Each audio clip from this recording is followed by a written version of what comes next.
Eh ben, on est parti? On y va? Je te propose qu'on commence?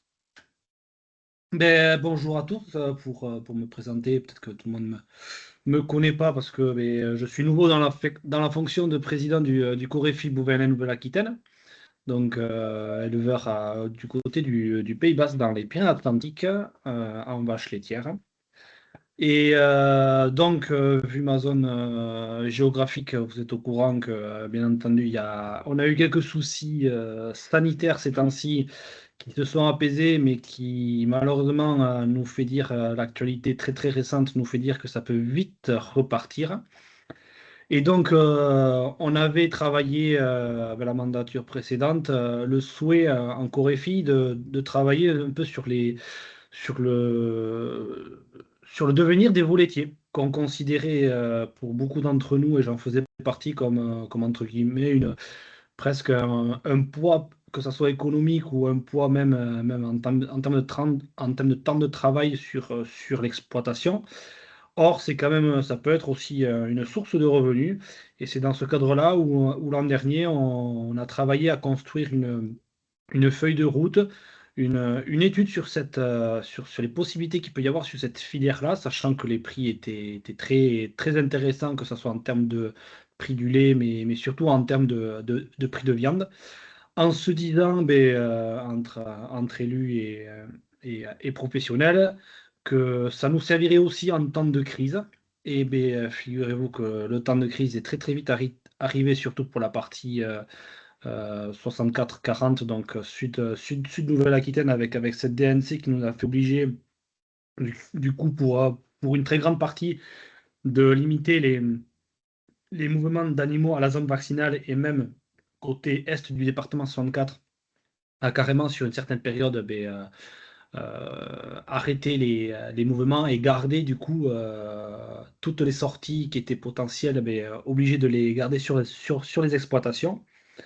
Donc, du coup, preuve de plus que cette question de l'avenir de nos veaux laitiers sur nos exploitations était vraiment une question qui doit se poser dans notre filière.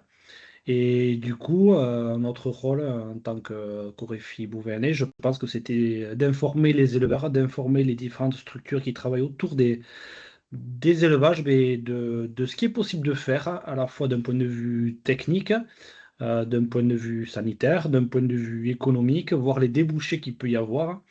Donc c'est vraiment ça, c'est un peu le cadre général de l'étude qui est vraiment approfondie et qui va se mettre en route à partir de courant 2026-2027. Donc notre souhait, du coup, le souhait politique, c'était du fait de cette DNC et de cette obligation de restriction de mouvement, même si pour le moment on arrive à écouler certains produits, mais Maïder fera par la suite le point sur l'actualité sanitaire et restrictive actuellement. Il y a quand même le marché espagnol qui, pour nous, sud de Nouvelle-Aquitaine, est très important en termes de débouchés. On n'a pas encore accès. Donc, on est quand même à les écouler, mais voilà. Donc, la question se pose vraiment, et en tout cas, d'avance, merci aux différents intervenants, que ce soit Interbev, que ce soit le CIRBEV, d'avoir répondu à cette accélération, on va dire, de planning pour essayer de donner des solutions aux éleveurs. Et c'est pour ça aussi que j'ai demandé à Yuan si c'était possible d'enregistrer ce webinaire, parce que l'actualité faisant, malheureusement, ce qu'on dit aujourd'hui peut être d'autant plus vrai dans quelques semaines ou dans quelques mois, si vraiment il y a des zones, d'un point de vue, que ce soit avec la DNC ou que ce soit avec autre chose, dans lequel on est vraiment obligé de contenir les animaux, et au moins on aura ce travail, le travail qui a été mené là depuis le début d'année pour accélérer cette diffusion d'informations, mais qui sera présente et qu'on pourra, à souhait, organiser des réunions beaucoup plus rapidement sur le territoire. Donc déjà, merci pour cette accélération. Donc ce qu'on va vous proposer aujourd'hui, donc c'est d'abord, je vais passer la main à Maïda ensuite pour nous faire une petite situation à J0, sachant que à date, sachant que l'actualité évolue et évolue malheureusement peut-être pas dans le bon sens, très proche de chez nous. Ensuite, on fera intervenir Interbev avec Marie Guilleret et Jean-Bernard Salat pour nous faire part un peu de l'aspect, justement, par rapport à ces volets, qu'est-ce qui se fait un peu actuellement. Ensuite, on verra plus précisément les différents itinéraires possibles avec, grâce à Sirbef qui a étudié le sujet sur une autre région, mais qui est tout à fait transposable sur la nôtre. Et voilà, expliquer que c'est vraiment quelque chose de cette étude. Peut-être il va nous manquer quelques données, notamment mais, des données peut-être un peu plus technico-économiques. Mais l'idée principale étant d'abord de faire une présentation générale et ensuite ne pas hésiter à donner la main aux structures plus locales pour aller approfondir les choses. Et dans tous les cas, si la demande est présente, la deuxième étape pourra être entrevue d'un point de vue économique beaucoup plus précis. Et donc, le travail se fera. Et dans tous les cas, notre projet, c'est qu'en 2026-2027, vraiment, on fasse un vrai travail approfondi sur ces veaux laitiers et qu'ensuite, au fur et à mesure, les éleveurs et les partenaires technico-économiques puissent s'enrichir de ce genre d'informations. Donc, Maïder, je te passe la main par rapport à la situation, mais du coup, sur le sud Nouvelle-Aquitaine.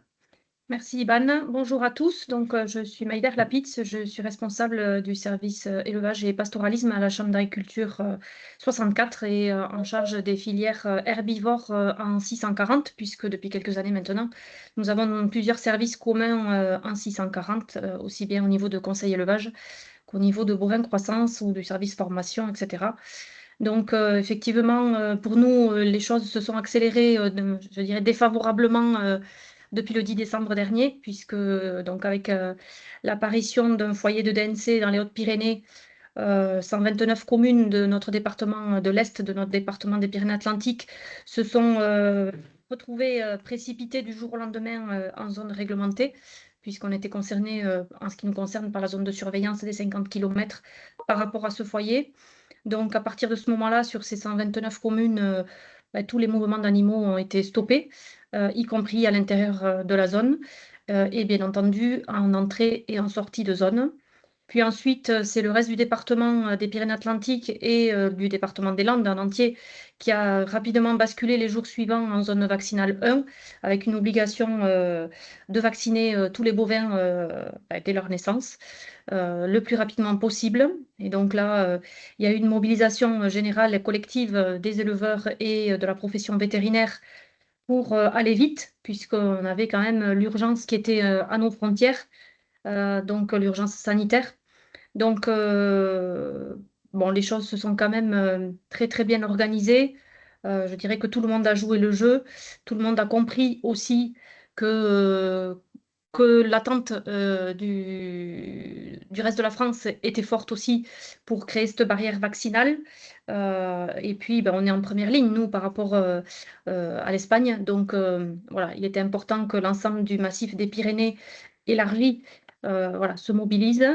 Donc petit à petit, donc c'est vrai que ça a été très compliqué ces premières semaines et donc j'abonde ce qu'a dit Iban et on s'excuse par avance parce qu'effectivement on a été pris dans un tourbillon voilà, qu'on avait déjà connu sur d'autres filières, notamment en filière avicole avec l'influenza aviaire, mais même si on n'a pas eu de foyer chez nous, c'est vrai que ça a été quand même ça a eu des conséquences énormes déjà pour les éleveurs en termes de mouvements d'animaux et donc de possibilités de commercialisation, mais aussi en termes d'organisation de la vaccination, en termes d'organisation de l'intervention de nos services techniques en ferme aussi. Donc on s'excuse par avance parce que le volet économique, on n'aura pas eu le temps de le travailler pour pouvoir vous présenter aujourd'hui. C'est vrai que sur les 2 dernières années, comme disait Iban, on avait connu une embellie au niveau notamment de l'évolution positive des coûts de production, grâce notamment à une augmentation du prix du lait. Voilà, donc on voit comment une problématique sanitaire peut rapidement remettre, entre guillemets, tout en question. Voilà, donc la vaccination s'est déroulée. Depuis, donc on commence à entrevoir quelques éclaircies au niveau de la réouverture des marchés en termes commerciaux, d'abord depuis le 27 janvier sur la zone Est, donc les 129 communes de la zone réglementée qui ont basculé en zone vaccinale 2. puis ensuite l'atteinte tant attendue de l'immunité vaccinale, donc en zone vaccinale 1, depuis le 9 février, donc ce qui signifie que 75% des bovins de la zone étaient vaccinés depuis plus de 28 jours dans 95% des cheptels sur l'ensemble de la ZV1 et qui a permis à l'ensemble de la ZV1, donc tous ces départements en rose là que vous avez dû voir dans les différentes cartes de France, dans les communications du ministère notamment, ça a permis petit à petit d'abord de réouvrir les mouvements dans les zones, à l'intérieur des zones, notamment dans la ZV2.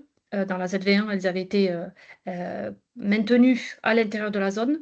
Ça nous a permis donc de pouvoir recommencer à commercialiser des petits veaux, des broutards à l'intérieur de nos zones, mais aussi donc à l'extérieur, avec des conditions, hein, notamment de laisser-passer sanitaire sur le marché français. Pour autant, vous savez, comme on est tributaire des marchés à l'export, notamment pour les petits veaux laitiers du marché espagnol.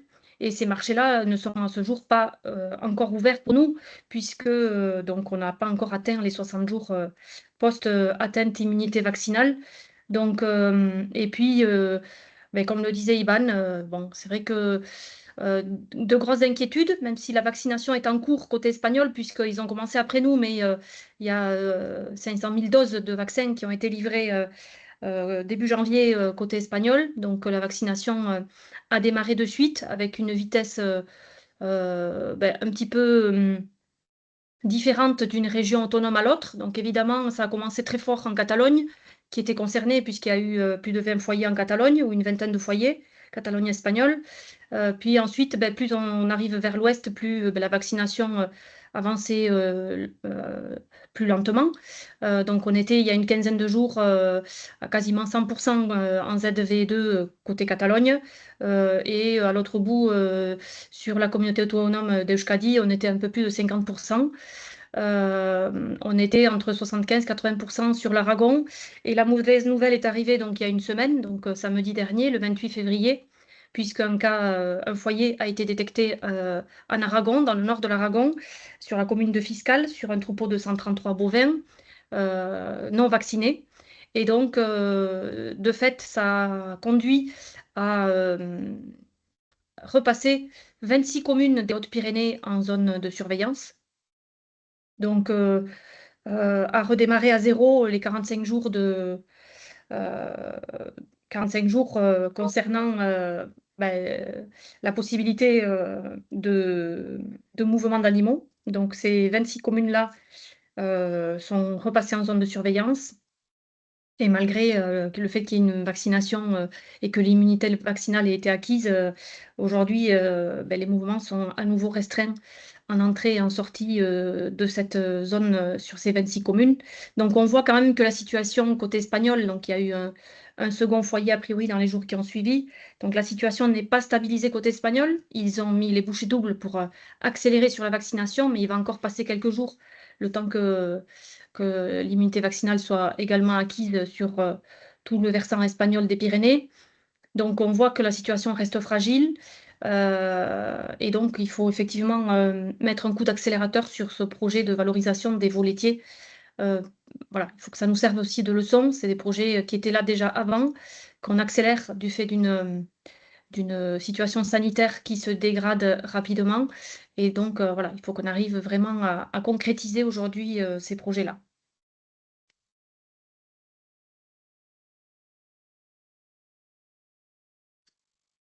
Merci Maïder pour cette intervention.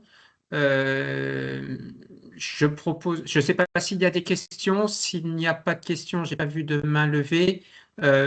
Marie, on te passe la main pour la présentation du contexte. Et j'ai vu que Jean-Bernard est connecté aussi, donc je crois que vous faites une présentation à deux voix, donc Marie Guilbert et Jean-Bernard Salat pour intervenir. Oui, merci, bonjour à tous. Bonjour à toutes et à tous. Comment on fait, Jean-Bernard, tu veux démarrer, je démarre, comme tu veux. Commencer. Tu compléteras après. L'idée, moi, je pense que pour un certain nombre d'entre vous, ça va être des informations qui. Par contre, Marie, tu feras défiler le diaporama. Ou qui c'est qui a la main sur le diaporama? Ouais, c'est moi. Je fais défiler, pas de souci. D'accord. Donc, vous vous rappelez en quelques mots ce qu'est l'Interpro et Interbev et pourquoi est-ce qu'effectivement on est là aujourd'hui, puisque Interbev, c'est différentes productions, c'est les bovins, les ovins, les caprins, les équins et aussi le veau. Voilà. Juste pour rappel, pour ceux qui Interbev, donc c'est l'interprofession bétail et viande.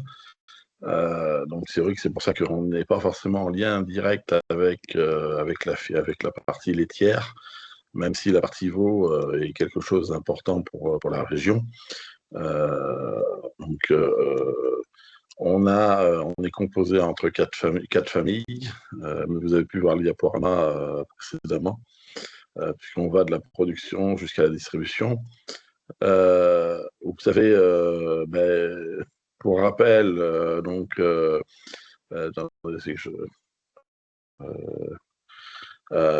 pour rappel, donc aujourd'hui, l'Interbev, c'est 26 600 producteurs. C'est la mise en marché donc, qui va entre les négociants, puisqu'on en a encore 235 sur notre région, 9 marchés et 27 OP. C'est des abattoirs. On est une région, on n'est pas la région qui a le plus d'abattoirs, mais on a encore 32 outils sur l'ensemble de la région Nouvelle-Aquitaine, avec 78 outils de transformation. On est la première région en bovin, donc avec 745 000 vaches allaitantes, 136 000 vaches laitières. On a une part de brebis importante et la chèvre aussi. Donc, voilà. Pour le rappel, le veau, c'est 180 000 veaux sur l'ensemble de la région. Mais on pourra le mettre tout à l'heure en lien avec la production du 640, puisque Marie a pu. Juste pour rappeler que sur la partie maigre, on a la région Nouvelle-Aquitaine exporte pas mal de bovins. On est la deuxième région et 70% de nos broutards sont exportés. Voilà, sur majoritairement Italie et Espagne, mais pour l'Espagne, il y a un point commun entre les broutards et les veaux. Marie.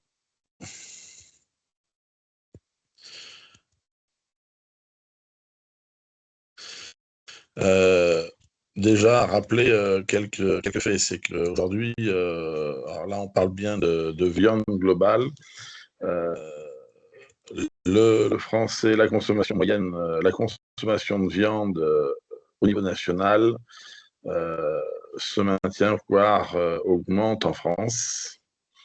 Alors, elle n'augmente pas dans tous les types de viande de la même façon. Vous pouvez le voir aujourd'hui. Donc voilà. On a aujourd'hui ces courbes, vous avez différentes couleurs. Donc la rouge, c'est le bœuf, la viande rouge.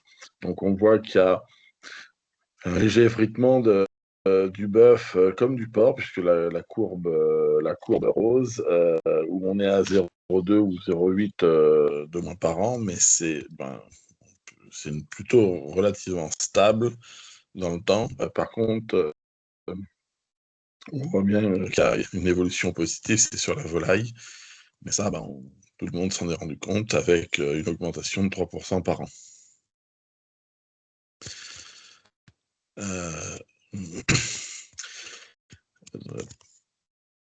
Par contre, le mode de consommation, l'une des particularités qu'on voit, c'est le mode de consommation. Et on y reviendra aussi en plus tout à l'heure où la viande est consommée, mais c'est de moins en moins de piécé, c'est un développement du haché. Et en lien avec le haché, c'est les préparations à base de viande hachée qui ont vu leur développement ces dernières années. Et après, le surgelé est quelque chose qui est plutôt stable. Mais voilà, mais on voit bien qu'il y a un transfert de mode de consommation de la viande rouge. Non. Ah oui, oui. Là, comme je vous disais tout à l'heure, ça, on n'a pas, on l'a pour le veau, là, on l'aura sur le diaporama suivant, plus spécifiquement sur le veau, mais on voit qu'aujourd'hui, pour résumer, on voit qu'aujourd'hui, la viande rouge est majoritairement distribuée dans la GMS, plats préparés et RHD. Puisque à eux deux, ils représentent à peu près 80% du volume des viandes. On voit que, par contre, on a constaté qu'il y avait un transfert ces dernières années. On a un maintien de la boucherie et un peu de perte en GMS, mais qui se transfère sur la RHD, restauration hors domicile. Pareil, là, on a regardé voir d'où venait la viande, si c'était la viande française ou la viande d'importation. Et on s'aperçoit qu'aujourd'hui, majoritairement, la viande d'importation, et dont celle qu'on peut venir remplacer via des nouvelles productions type veau, on est essentiellement sur la RHD, la restauration hors domicile. C'est le graphique sur votre droite, là, la colonne grisée en haut, c'est essentiellement dans ce type de structure qu'on trouve de la viande d'importation. On en trouve un peu partout, mais c'est surtout dans cette partie qu'on constate qu'elle arrive. Après, là, on était sur la viande, là maintenant on parle sur le cheptel. Le phénomène de décapitalisation qui s'est installé là, depuis une dizaine d'années s'établit sur l'ensemble des pays européens, voire même parfois, on donne l'impression que ça puisse accélérer, où on a perdu à peu près 1 million de vaches en 10 ans, 1 100 000 vaches en 10 ans, c'est ce qu'on a perdu à l'échelle européenne en 2 ans. Donc ouais, c'est ce que je vous disais, c'est que voilà, donc on a en 10 ans, on a perdu 1 200 000 vaches juste sur la partie française. Les courbes, on s'aperçoit que les courbes sont entre les bovins viande, bovins lait sont sensiblement parallèles. C'est moins 16% pour les bovins viande et 14% pour le lait. Par contre, une des particularités, c'est qu'on a perdu plus rapidement, on a perdu plus. Le pourcentage de baisse et de perte est plus important en Nouvelle-Aquitaine que sur le reste de la France. Donc voilà, c'est ce que je vous expliquais. Donc depuis 2017, aujourd'hui, on a perdu 17% du cheptel allaitant et on a perdu 33% du cheptel laitier. Comme je vous disais, là, la région Nouvelle-Aquitaine, alors non, les Pays de Loire ont perdu plus rapidement, encore plus de bovins que nous, mais quand on cumule les viandes, si on parle que du troupeau allaitant, Nouvelle-Aquitaine a perdu plus fortement. Juste pour rappeler que ça a été évoqué là, on vient de l'évoquer dans la présentation générique de départ, il y a eu abordé le sujet de la DNC. On ne peut pas ignorer aussi l'impact sanitaire, alors que ce soit DNC, mais FCO, MHE, qui a pu impacter, le nombre de veaux. Donc, on voit que depuis 2021, ben, on a une baisse du nombre de veaux. Et on a pu chiffrer l'impact sur mortalité et sous fertilité, donc qui sont des conséquences directes ou indirectes du sanitaire.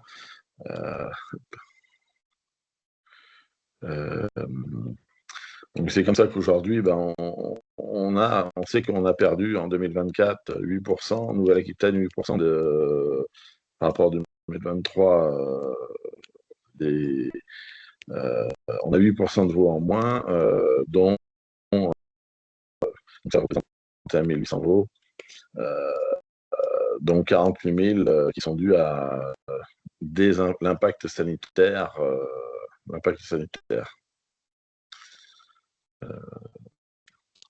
On a vous avez au tableau la partie, là je parlais de la partie allaitante, de la partie laitière qui aussi a été impactée, qui voit son nombre de veaux baisser, avec une part peut-être sanitaire un peu moins importante. Là, cette conjoncture, donc ces baisses de natalité, baisses de cheptel, nous amène à une situation, c'est qu'on voit que la consommation, comme je vous disais tout à l'heure, même si elle s'érode légèrement de 0,5, 0,8 points, est malgré tout assez stable. Par contre, comme la production est en baisse, on pouvait dire qu'en 2023, on était autosuffisant, on avait une capacité d'approvisionnement français à 90%. En statu quo, sans événement particulier, les projections nous menaient en 2035 à 67%, dont une dépendance de plus en plus importante de viande.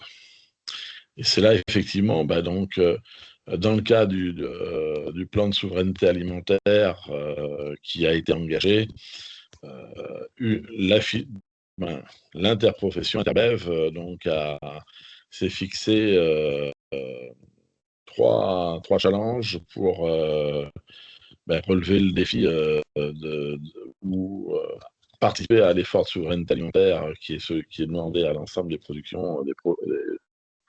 C'est autour de 3 axes. Donc le premier, c'est la stabilisation du cheptel. Donc à 3 400 000 vaches allaitantes. C'est de l'engraissement supplémentaire sur notre territoire.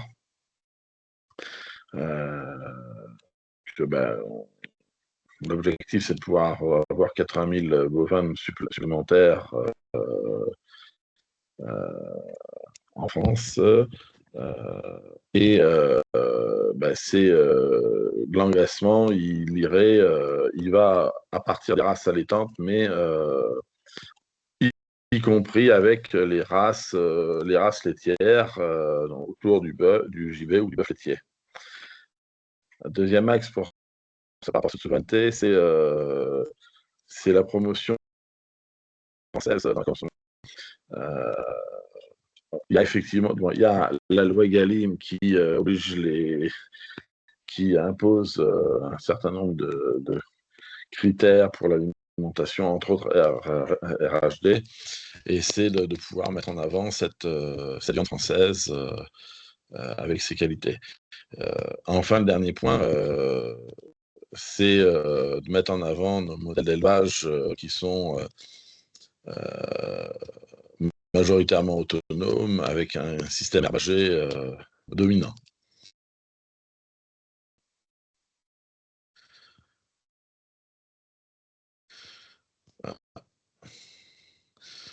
Est-ce que tu veux prendre la suite, Marie? Ouais, si tu veux. Ok. Ouais, l'idée, en fait, c'est de faire le point sur la filière engraissement, enfin sevrage et engraissement de veaux issus du cheptel laitier, sans dire qu'on aille phagocyter la filière veau de boucherie en région, qui est une filière importante. Et au niveau d'Interbev, les démarches viennent surtout des régions, du lien qu'il y a avec les crielles, parce que Interbev, vous avez vu, il y a une section gros bovin, il y a une section veau, il n'y a pas vraiment de section intermédiaire pour travailler sur le sevrage des veaux issus du cheptel laitier. Donc voilà, c'était pour rappeler le poids de la Nouvelle-Aquitaine sur la notion de veau de boucherie. Donc on est deuxième ou troisième, hein, tous les ans, on varie avec la Bretagne, c'est les Pays de la Loire, c'est le premier pays producteur de veau de boucherie. Comme l'a dit Iban en introduction, c'est vrai que la réflexion a été faite avant la problématique DNC, et c'est important de se projeter sur le long terme pour construire une filière et de ne pas s'arrêter sur une problématique très conjoncturelle. Donc, je vais revenir sur ce qui devient un veau qui est né en Nouvelle-Aquitaine. Il y a en fait, on étudie la carrière d'un veau. Donc là, on peut se projeter sur les veaux nés en 2020, parce qu'on va pouvoir mettre à jour ce document sur les veaux nés en 2021, sinon on n'a pas assez de recul. Donc, vous voyez ici ce graphe. À gauche, vous avez les veaux issus du cheptel laitier. Donc, on se rend compte qu'un veau issu du cheptel laitier né en Nouvelle-Aquitaine, il y a 60% qui vont finir en veau de boucherie, dont un tiers en région, et il y a un tiers qui part en export. Au niveau des femelles, des veaux femelles, bon, il y a une grosse part au niveau du renouvellement, et puis on part sur à peu près un peu moins de 20% en veau de boucherie et 14% à l'export. Je vous ai remis à droite de la diapo un arrêt photo sur les naissances du mois de janvier entre les naissances race à viande et les naissances race laitière. C'est juste pour avoir une notion de volume. Donc, en Nouvelle-Aquitaine, sur un cumul glissant 12 mois, on est à 74 000 veaux nés, donc mâles femelles, type lait. Je vous ai mis aussi ce graphique, c'est l'évolution du devenir des veaux du cheptel laitier, donc de 2014 à 2023. Donc on voit effectivement aller à la décapitalisation de moins de veaux, mais ce qu'on voit surtout, c'est la part croissante de l'export des veaux laitiers. Donc en 2023, on est à 37% des veaux qui sont exportés, on était à 34% en 2022, etc. Donc l'idée de la réflexion, c'est de se dire, est-ce que ça peut être une partie de ces veaux exportés qui peuvent rester, être sevrés, engraissés, pour pourquoi pas répondre à une problématique de production de viande rouge pour la restauration hors domicile. On a un observatoire mensuel bovin qui nous permet de regarder aussi voilà, l'exportation des veaux. Donc voilà, j'espère que Maïder, ça va recroiser avec les éléments que vous avez à la Chambre d'agriculture. Regardez l'exportation de veaux donc entre 0 et 3 mois en Nouvelle-Aquitaine, donc entre 2024, 2025, 2026. Donc voilà, on peut en 2025, il y a 27 000 veaux type laitier qui ont été exportés essentiellement en Espagne, dont 66% de mâles. Et si on se projette sur les Pyrénées-Atlantiques, ça représente 24% du volume exporté. On est autour de 700 veaux par mois, mâles, femelles confondus. Et forcément, en janvier 2026, bon, il n'y a rien qui ressort. Hein. Et donc, pour le côté landais, on est à 3% du volume régional. On est autour de 1000 veaux annuels qui sont exportés entre 0 et 3 mois. Oui, Alors, on la se retrouve dynamique dans de les chiffres, sevrage oui. est donc... Oui, pardon, comment? On se Ça va? retrouve bien dans les chiffres. Tout va bien. Bon, ouf. Bon, c'est rassurant parce que des fois, on sort des chiffres impeccables. Sur la dynamique du sevrage et de l'engraissement. Donc, comme je vous l'ai dit, hein, c'est un sujet qui était pour l'instant pas très exploré au niveau national. Il y a des régions qui ont commencé une belle exploration, c'est la Bretagne et Auvergne-Rhône-Alpes, qui sont des régions plutôt laitières. Ouais. Donc, pour information, Marie, oui, ouais, juste avant que tu rentres là-dedans, enfin, moi, je me pose une question peut-être que tu pourras répondre ou pas. C'est vrai que notre département et notre région, notre territoire Nouvelle-Aquitaine, et il est réputé pour être naisseur. Enfin, je parle que ce soit tant laitier que bovin viande, mais là, vu qu'on parle de bovin viande, et c'est vrai que faire partir un veau d'une zone dite de naissance qui est notre secteur, à un pays qui est plus reconnu pour être un engraisseur, que ce soit l'Italie pour les viandes ou l'Espagne pour les laitiers, c'est vrai que quand on les écoute parler, ils se disent non mais nous la naissance entre guillemets on veut plus en faire, on veut surtout faire de l'engraissement. Donc du coup ma vision purement peut-être stratégique ou je sais pas, mais pourquoi c'est ce genre de pays-là, entre guillemets, ils arrivent à, in fine, à alimenter, quand on parlait de souveraineté alimentaire, ils arrivent à nourrir leur population en créant des filières, je pense que ça va jusqu'à l'abattoir, je ne sais pas si c'est des filières intégrées, si c'est des filières plus, plus nationales ou plus privées. Mais c'est vrai que nous, voyant de notre territoire, on se dit, mais c'est vrai que nous, nos petits veaux, en France, il manque du petit veau. Vous l'avez très bien expliqué que la consommation, en fait, elle diminue un peu, mais le nombre de bêtes diminue beaucoup plus vite. Et du coup, derrière, c'est vrai qu'envoyer nos petits veaux à l'export, d'un point de vue stratégique, politique, stratégique, c'est vrai qu'on peut se dire qu'il y a peut-être une vraie place économique pour mettre en avant ces choses-là, sachant que bon, eux, ils arrivent à engraisser, pourquoi pas nous demain, sachant que, on voit bien que la demande est présente, même pour tu l'as très bien dit que la région Nouvelle-Aquitaine fait partie des régions les plus développées en termes d'engraissement de veaux. Et ma question, c'est voilà, c'est pourquoi encore nos petits veaux, 30% pour les PA, mais continuent à partir en Espagne, alors que la demande est là et que derrière, les débouchés normalement doivent être là aussi. Je ne sais pas si je réponds, si Jean-Bernard veut y répondre, mais en tout cas, pour introduire la réponse de Jean-Bernard, s'il l'a fait, c'est que c'est clairement une thématique de notre Assemblée générale le 25 mars. C'est oui, on a ces zones naisseurs, il faut qu'elles restent des zones de naisseurs, mais on a aussi des territoires qui pourraient engraisser. Et comment on peut faire pour inciter à l'engraissement? Je vais peut-être laisser Jean-Bernard compléter. Oui, ce qu'on voit, c'est qu'effectivement, pour remettre de l'engraissement sur des territoires, c'est pas forcément si simple que ça. Et on voit bien qu'il y a des bassins où c'est plutôt des bassins de naisseurs. La question, c'est de voir dans quel périmètre on peut le faire. Et c'est vrai qu'aujourd'hui, à l'échelle de la Nouvelle-Aquitaine, on aurait une complémentarité entre nos zones, puisque y a des endroits effectivement où on ne peut faire que de l'herbe et c'est compliqué d'engraisser avec de l'herbe. Et on a des zones malgré tout où on a des matières premières qui sont abondantes. Donc voilà, c'est une réflexion qui aujourd'hui mérite d'être ouverte.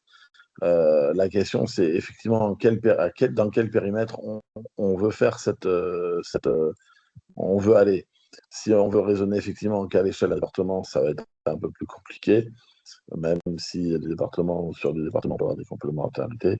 Mais à l'échelle de la région ou d'une partie de la région, il y a aujourd'hui des solutions et certainement des réelles opportunités à avoir.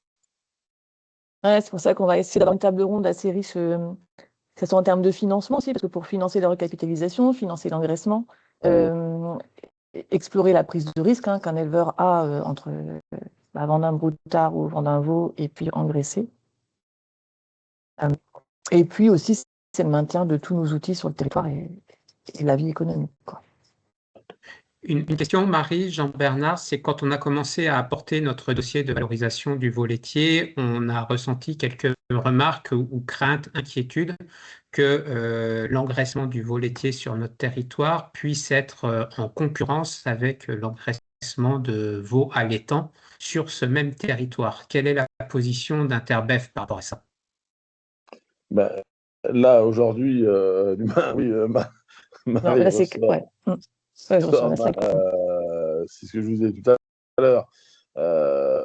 Pour arriver à stabiliser ce taux d'approvisionnement de viande au niveau national, et je ne parle pas que au niveau de l'Aquitaine, à l'échelle française, il va falloir engraisser certainement plus de mâles et de femelles de race allaitante, mais on ne peut pas non plus pour autant se couper de filières maigres qui existent. Mais la partie, les veaux issus du troupeau laitier vont pleinement être intégrés. Et pour ça, effectivement, il faut avoir des filières de veaux sevrés.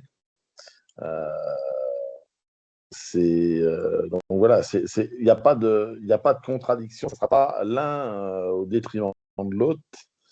Même au contraire, on voit bien que aujourd'hui, certains opérateurs s'intéressent à ces veaux sevrés pour faire des animaux, pour faire des jeunes bovins derrière, plutôt type croisé, qui correspondraient plus facilement au marché, entre autres de la restauration hors foyer, hors domicile. Merci. Donc aujourd'hui, voilà, il n'y a pas de dans le contexte actuel, vu la décapitalisation, il n'y a pas de concurrence. La seule concurrence qu'on pourrait avoir, mais si on s'adresse bien sur des veaux qu'on exporte, ça serait de la concurrence avec la filière veau, volée. Mais aujourd'hui, si on parle des veaux qu'on exporte, et c'est entre autres vers l'Espagne, il n'y a pas de concurrence ou il n'y a pas de risque. Au contraire, il y a plutôt pouvoir fournir de la viande française à des filières qui aujourd'hui ont du mal à pouvoir répondre, en acheter. Merci pour cette réponse. Iban ou Maïder, je ne sais pas. Ouais, un peu dans la même optique de ta réflexion, Yoann. C'est vrai que nous aussi, en tant qu'éleveurs laitiers, on se pose la question entre inséminer entre une race laitière ou un croisé. C'est vrai qu'à un moment donné, la politique était plutôt, et puis c'était surtout le marché qui le disait, que valoriser des veaux croisés était rémunérateur par rapport à un certain prix du lait qui était plutôt bas. Aujourd'hui, le prix du lait est élevé aussi, et on se rend compte que finalement, cette capacité à répondre à un besoin conjoncturel de manque de lait nous fait réfléchir aussi dans le sens de complémentarité entre le naissage et donc l'effort que l'éleveur doit faire entre guillemets pour assurer son renouvellement de troupeau en incitant justement à inséminer en race laitière est quand même important, et on se trouve là aussi en difficulté parce qu'on se rend compte aussi que notre zone Nouvelle-Aquitaine, elle a du mal à répondre à de la conjoncture laitière, hein, mais justement par manque d'animaux, manque de génisses. Et c'est vrai que cette politique-là aussi, peut-être en essayant de valoriser justement voilà, un veau laitier, race laitier, arriver à le valoriser ou trouver une meilleure valorisation en région peut aussi nous amener à jouer ce jeu des reproductrices et, et augmenter cette capacité demain avec nos génisses laitières en alimentant plus, en mettant plus de génie sur notre territoire, à répondre peut-être à de la conjoncture pour justement aller chercher du tarif, du revenu, bien entendu en fonction de la main-d'œuvre disponible. Ça, c'est sûr que c'est notre facteur limitant, mais cet aspect-là, c'est vrai qu'on est toujours, nous, à subir, entre guillemets, les capacités d'une région ou d'une autre. Et c'est dans ce cadre-là où j'espère que cette réflexion nous mènera, nous, sur nos exploitations, demain, à réfléchir différemment et à nous dire, bon, mais ok, moi, je joue le jeu sur la race laitière, parce que mon premier rôle, c'est faire du lait. La viande, c'est une partie du revenu, mais c'est pas que. Et donc, du coup, je joue plus à faire de la génisse, quitte à revendre après de la génisse, mais au moins de m'assurer une capacité de réponse à une conjoncture qui, peut-être, et je l'espère, sera favorable dans les années futures.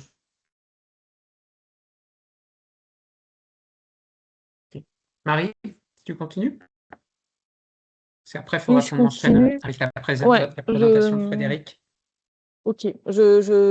C'est pas tout de suite un élément de réponse pour Iban, mais voilà. C'est vrai que j'aurais aimé venir avec des chiffres et tout ça, mais bon, voilà. Donc, Interbev a lancé une étude très récemment, Interbev Bourg et Vaud, justement pour essayer de quantifier ce sevrage, hein, parce qu'on entend de plus en plus parler de sevrage de veau issu du cheptel laitier, donc récemment. Et l'étude va être présentée le 10 mars. Donc, j'ai quelques éléments d'étude, mais je n'ai pas tous les éléments à vous présenter. On a regardé les veaux sevrés en définissant qu'un veau sevré, c'est un veau vendu entre 2 et 6 mois pour un destin autre que l'abattage. Ce qu'on observe, et ce qui est assez clair, c'est qu'entre 2019 et 2024, il y a eu un vrai bond sur le sevrage de veaux. Donc, quasiment plus 100 000 veaux sevrés. Et on a regardé deux orientations, les sevreurs et les naisseurs-sevreurs. 75% des veaux sevrés sont issus de sevreurs. Donc ça, c'est un peu ce qu'on sentait, hein, c'est plutôt des sevreurs spécialisés, notamment pour tout le cheptel laitier. Sur le cheptel allaitant, on va avoir voilà, une activité naisseur-sevreur, mais pour le laitier, on est plutôt sur des sevreurs spécialisés. Donc là, on pourra vous donner les éléments après le 10 mars, une fois que ce sera présenté et validé par Interbev. Pour répondre à Iban, voilà. Donc on avait été effectivement sollicité Interbev, mais lors d'une réunion de l'Inter, c'était quoi? C'était le Coréfi pour travailler sur ce sevrage et cet engraissement. Et c'est vrai que la présentation peut-être était un peu longue sur le contexte d'Interbev, mais c'est pour montrer que c'est une vraie demande de la filière viande et ça répond aussi à une demande de la filière laitière. Donc on a construit aujourd'hui un projet qu'on attend le bon moment pour le déposer. L'objectif du projet, il y en a trois, c'est un, augmenter la production de viande rouge finie en région. Donc ça, on va pas revenir dessus. Deux, c'est réduire l'envoi des veaux de moins de 2 mois à l'échange. Donc, dans le contexte sanitaire qui est assez problématique aujourd'hui, on comprend tout à fait le fait qu'on veuille moins déplacer les veaux. Et puis, trois, c'est répondre aussi aux attentes sociétales, hein, avec moins de transport, environnemental, etc.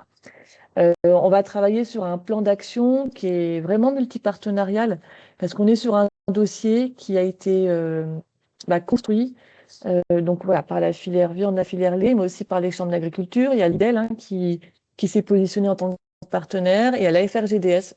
J'ai oublié Marine, je suis désolée d'inverser les deux lettres. Il y a les contrôles laitiers qui sont dedans, donc qui pourront sans doute apporter du conseil aux éleveurs. Et puis les opérateurs de la filière. Donc, quand on parle d'opérateurs de la filière, c'est aussi les intégrateurs qui sont en suivi. Pourquoi ils sont en suivi? Parce que derrière, c'est aussi de la vente de poudre de lait. Et donc, le plan d'action serait basé sur 3 axes. Un, c'est évaluer le potentiel de production en région et les débouchés, sans doute au niveau de la restauration hors domicile. Outiller les acteurs de la filière pour le déploiement de la stratégie régionale collective et partagée. Parce que l'idée, c'est quand même de se mettre d'accord sur les problématiques que vous avez évoquées. Est-ce que ça ne vient pas en concurrence plutôt de la filière allaitante, etc. Se mettre d'accord sur un volume qu'on veut travailler, sevrer, engraisser en région. Et puis après, accompagner le développement de la nouvelle filière. Et donc, comme je disais tout à l'heure, voilà, on a bien identifié cette problématique. Et donc, lors de notre AG, on va parler engraissement, complémentarité avec les bassins d'élevage naisseurs. Et Frédéric Guy, qui va intervenir juste après moi, sera là aussi autour de la table ronde pour parler de l'engraissement des veaux issus du cheptel laitier. Voilà, Johan, j'ai fini la présentation pour le côté filière viande.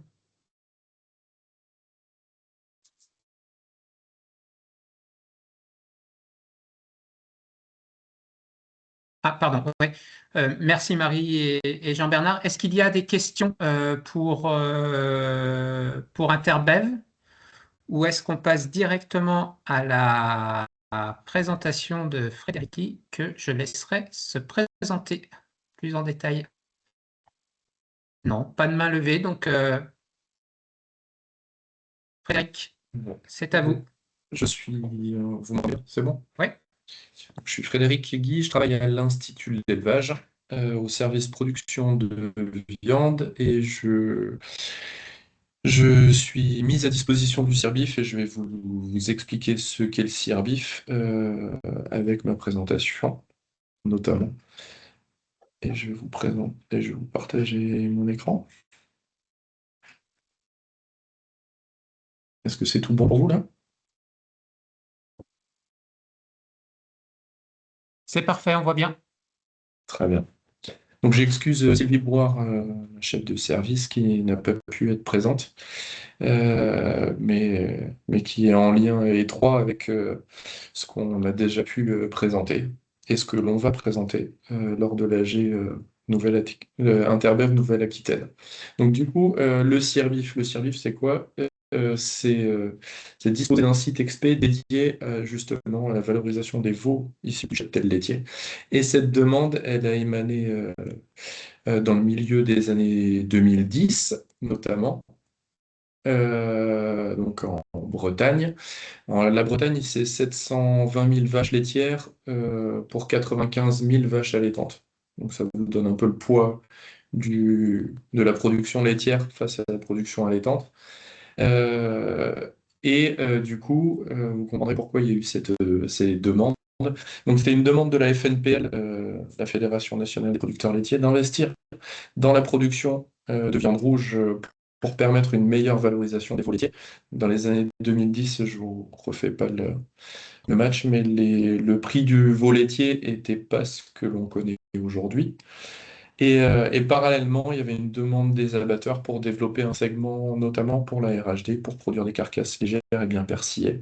Et donc, il y a eu des essais qui ont été mis en place par Interbev Bretagne et la Chambre d'agriculture de Bretagne à partir de 2015. Et en 2019, l'Institut de l'élevage reprend la gestion de la ferme à la crabe et puis crée le CIRBIF. Je vais vous dire ce que c'est. Aujourd'hui, on est dans un contexte qui a évolué, mais il y a toujours autant d'attentes, que ce soit sur la question de la souveraineté alimentaire qui est encore plus vraie aujourd'hui que dans les années 2010, et la problématique, ou les problématiques d'ailleurs, de l'export, que ce soit pour des raisons sanitaires ou pour des raisons d'atteinte sociétale. Pour toutes ces bonnes raisons, les interpros avaient décidé de travailler sur la viande issue du cheptel laitier. Et donc, c'est pour ça qu'il y a eu la création du CIRBIF. C'est une association de gestion qui est au service de la profession. On peut dessiner 4 grands groupes dans les adhérents du CIRBIF. Donc, les institutions et les entreprises de conseil. Je peux toutes vous les passer, vous les avez. Le monde de la génétique, avec des OS, des distributeurs de semences, des abatteurs et des distributeurs, ceux qui sont présents dans le Grand Ouest surtout, et des coopératives aussi assez présentes dans le Grand Ouest. Et donc, du coup, le CIRBIF, c'est aussi une ferme. Donc c'est situé en Bretagne. Alors c'est la Bretagne séchante. C'est difficile à croire peut-être, mais il n'y a que 800 mm de pluviométrie annuelle quand vous allez à Brest où on peut atteindre 1200, 1600. 800, ça fait pas lourd face à mes collègues de la Bretagne de l'Ouest. C'est une ferme relativement petite, il y a 80 hectares, surtout de l'herbe et du maïs pour nos besoins XP. Donc il y a du bâtiment d'élevage, 240 places en engraissement. On n'a pas de cheptel souche, donc on achète tous les veaux dont on a besoin, et grosso modo c'est 180 à 200 veaux qui sont achetés par an. Une équipe composée d'une assistante, 4 techniciens, 3 ingénieurs. Et le seul troupeau que l'on ait, c'est quelques vaches salaires armoricaines qui pâturent sur les landes de Brocéliande et que vous avez peut-être déjà vu aux infos plusieurs fois ces dernières années parce que régulièrement, il y a des incendies. Et donc, ce que l'on travaille, c'est différentes choses. Donc, on contribue à la mise en place des filières. Des filières de valorisation des veaux issus du cheptel laitier.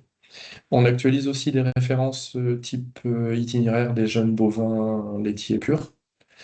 Et on teste aussi des ressources fourragères en lien avec le changement climatique, que ce soit sur de l'adaptation au changement climatique ou l'atténuation en testant des conduites ou des compositions prairiales qui permettraient de la réduction du méthane entérique. Et ensuite, on évalue l'intérêt de développer des solutions numériques aussi sur notre exploitation. Ça permet de travailler à une nouvelle technologie qui serait peut-être des solutions pour les éleveurs. Je vais revenir très rapidement sur le contexte aussi de nos travaux. Donc c'est à la croisée des filières lait et viande, avec notamment une opportunité à saisir, c'est de la place à prendre dans le secteur de la RHD. Là, vous voyez la consommation de viande bovine française en rouge, enfin, oui, en rouge. Là, en gris, l'importation, et en fait, on importe 25% de la consommation, de notre consommation en viande rouge. Et cette viande importée, elle approvisionne très largement le secteur de la restauration hors domicile, le secteur de la RHD, avec là, vous voyez, en fonction des morceaux, que ce soit pardon, le piécé ou la transfo, des parts plus ou moins importantes de consommation, enfin, de viande d'import dans ces segments-là. En tout état de cause, il y a 55% de la viande bovine euh, qui est 55% de la viande consommée en RHD en 2022 était importée. Et donc c'est ce marché-là sur lequel on nous a demandé de travailler. L'approvisionnement de ce marché-là en produisant à partir des veaux issus du cheptel laitier. Donc Marie l'a dit, il y a une part, elle l'a dit pour la région Nouvelle-Aquitaine, mais voici pour la partie nationale, quasiment 60% des veaux mâles issus du cheptel laitier vont en veaux de boucherie. Quasiment autant sont valorisés en viande rouge, que ce soit JB ou bœuf, 20%, que ce qui va à l'export en maigre, et notamment l'Espagne. Vous êtes très proche de la région espagnole. La Bretagne en est très loin, mais néanmoins, les veaux issus du cheptel laitier, ils vont surtout en Espagne.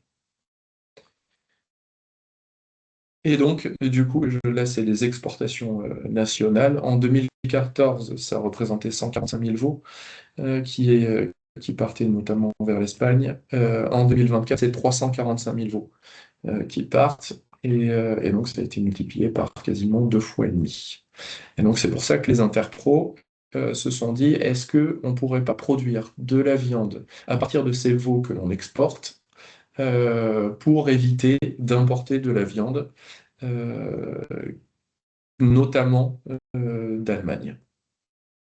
Et donc pour ça, ils nous ont défini un cadre de travail. Il faut produire pour ce marché de la restauration hors domicile des carcasses qui soient légères, donc aux alentours de 300 kg carcasses, jeunes, 15 à 19 mois, ça permet de s'assurer de la tendreté de la viande, et des animaux néanmoins bien finis, engraissement 3, pour que la viande soit suffisamment grasse pour que ça permette, ça joue sur la tendreté, sur le goût, et ça permet aussi d'avoir des steaks hachés qui peuvent être cuits à cœur, ce qui est très important pour le secteur de la restauration hors domicile. Avec bien sûr un approvisionnement régulier, parce que la restauration hors domicile, c'est 52 semaines par an. Il n'y a pas beaucoup de jours où il n'y a pas de restauration hors domicile en France. Et forcément, qui concilie les coûts de production et enjeux sociétaux, notamment les attentes sociétales qui sont de plus en plus prégnantes.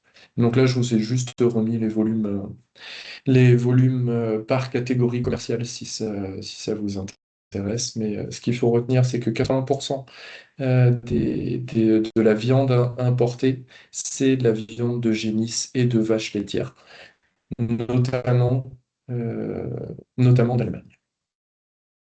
Et donc pour ça, je vous ai remis un graphique. Donc là, c'est la ces deux graphiques, pardon, la destination des veaux mâles laitiers nés en France. Donc c'est grosso modo le camembert que j'ai rééclaté en fonction des âges des animaux. Donc l'export, c'est plutôt 14-21 jours. Le veau de boucherie, c'est plutôt du 6-7 mois. Du gibier laitier, c'est 17, 19, 24 mois jusqu'à 24 mois. Enfin, 23 mois et 29 jours. Le bœuf, ça va de 18 à 36 mois, et je vous ai remis le pourcentage qui est des volumes qui étaient concernés. Et dans ce graphique, qui est un peu lourd à lire, vous avez en bas l'âge des animaux, vous avez en ordonnée le poids des animaux, et donc, en fait, je vous ai mis deux races qui sont assez présentes au niveau national, qui sont la Holstein et la charolaise. Et donc, du coup, vous pouvez voir les animaux qui sont abattus. Par exemple, les vaches de réforme Holstein, ça représente 532 000 animaux en 2023. 532 000 animaux. La taille du rond, c'est le volume d'animaux qui sont abattus dans la catégorie. Donc elles ont aux alentours de 70 mois et pèsent aux alentours de 320 kg carcasse. C'est comme ça qu'il faut lire le graphique. Et donc ce qu'on peut voir, c'est que en fait, tous les issus d'Holstein, on est plutôt sur du léger, entre du 300, un peu en dessous de 300 kg jusqu'à 350 kg. Et pour le charolais, en moyenne, on est du 400 kg jusqu'à du 470-480 kg pour des gibiers. Enfin, pour des bœufs, je veux dire. Là, c'est les génisses, là, c'est les bœufs. Que ce soit pour la charolaise, les poids carcasse sont largement au-dessus, les chaînes largement en dessous. Et là, je vous ai mis la catégorie commerciale qui sont produites au cirbif. Donc des animaux qui ont entre 15 et 20 mois et qui font 300 kg carcasse. Donc du coup, en fait, c'est un complément de gamme d'une offre qui est plurielle. Et donc, c'était pour répondre à une question, ça permet de répondre à une question sur le risque le risque de concurrence entre les viandes. C'est pas vraiment possible, dans le sens où on n'est pas du tout sur le même type de carcasse, et donc les valorisations n'en sont pas les mêmes. Pour ce qui est des ambitions des travaux du Cirbif, donc on voudrait tendre vers un recueil d'itinéraires et de conduites qui décrivent la diversité des situations avec les potentiels technico-économiques et environnementaux, ne pas oublier les enjeux sociétaux. Là, pour l'instant, dans ce recueil, il y a 3 itinéraires d'engraissement sur bœufs et génisses. On a quand même passé près de 900 animaux. Et en cours et à venir, c'est en lien avec les demandes de nos adhérents et notamment des abatteurs, un alourdissement des objectifs de poids de carcasse et travailler sur des mâles entiers. Et on va continuer à conduire nos animaux soit avec tout auge, soit avec une partie au pâturage. Et donc je vais vous montrer les 3 types de conduite que l'on a pu avoir depuis 2019. Donc des animaux qui sont tout auge, donc on les reçoit à 14-15 jours. Ils ont une phase du coup qui est nurserie, ils ne sont pas sevrés, donc c'est nous qui les serons. Ensuite, ils passent en post-nurserie, croissance et puis finition. Et pour les autres conduites, en fonction de leur arrivée, de la période d'arrivée, donc les veaux nés en automne ou les veaux nés en hiver n'ont pas tout à fait les mêmes types de conduite qui sont liés à leur période de naissance. Donc les veaux d'automne, ils passent au pâturage sur toute la saison, d'avril à septembre-octobre, et ils ont une phase de finition à l'auge. Et les veaux nés en hiver, eux, ils ont une petite phase de pâturage, ils sortent en juin, en mai-juin, ils vont jusqu'en septembre-octobre. Une période d'hivernage et après ils sont finis au pâturage. dans en fonction des disponibilités d'herbes. Et ça, on l'a testé sur 7 types génétiques. Ça a été sur 7 types génétiques et de sexe. On a travaillé aussi les femelles. On n'a pas travaillé que les bœufs. Et notre objectif, c'était toujours du 300 kg carcasse. Et la résultante, c'est l'âge. Donc ça va de 15-16 mois jusqu'à du 20 mois. Mais toujours bien fini.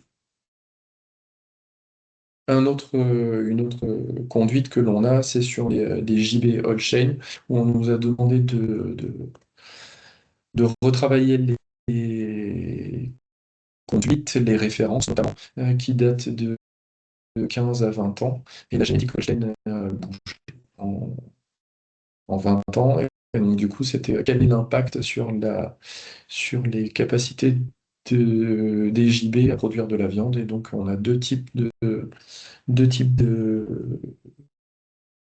abattus, des bœufs qui ont 19, des JB qui ont 19 mois ou 23 mois, 23 mois et demi, pour pas passer la barre des 24 mois. Je pourrais vous en dire 2 mots dans une de mes diapos. Une phase qui est commune à toutes, c'est la nurserie, et donc du coup, le démarrage, c'est la phase essentielle. Là, vous avez le plan que l'on suit. Notre objectif, c'est d'avoir de faire un gain de poids de 90 kg vifs en 120 jours de présence. Donc, ils arrivent à 3 semaines, grosso modo, ils font 50-55 kg. Et il faudrait les avoir à 150 kg à 4 mois et demi.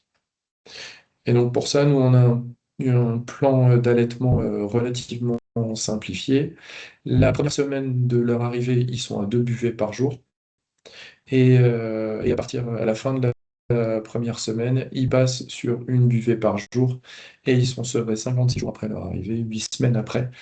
Donc ils ont 11 semaines d'âge.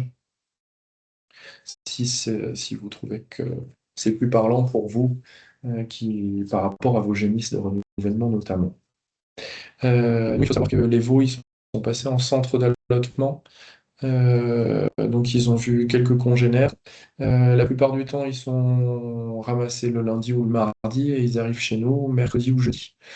Donc du coup, à leur arrivée, on leur fait un réhydratant, on a un protocole vaccinal qui est en place, injection de fer pour stimuler l'immunité, et on met du concentré quasiment à volonté parce que ils ne mangent pas de kilos à leur arrivée. Et puis, une semaine avant le sevrage, on leur met à disposition du maïs en silage pour préparer le sevrage. Et donc, les conseils que l'on peut donner, c'est qu'il faut porter une grande attention aux veaux lors de leur arrivée, parce qu'il y a beaucoup de sources de stress, que ce soit le transport, le réallotement, arriver dans un nouveau bâtiment avec un nouveau microbisme, une nouvelle éleveur, une nouvelle alimentation.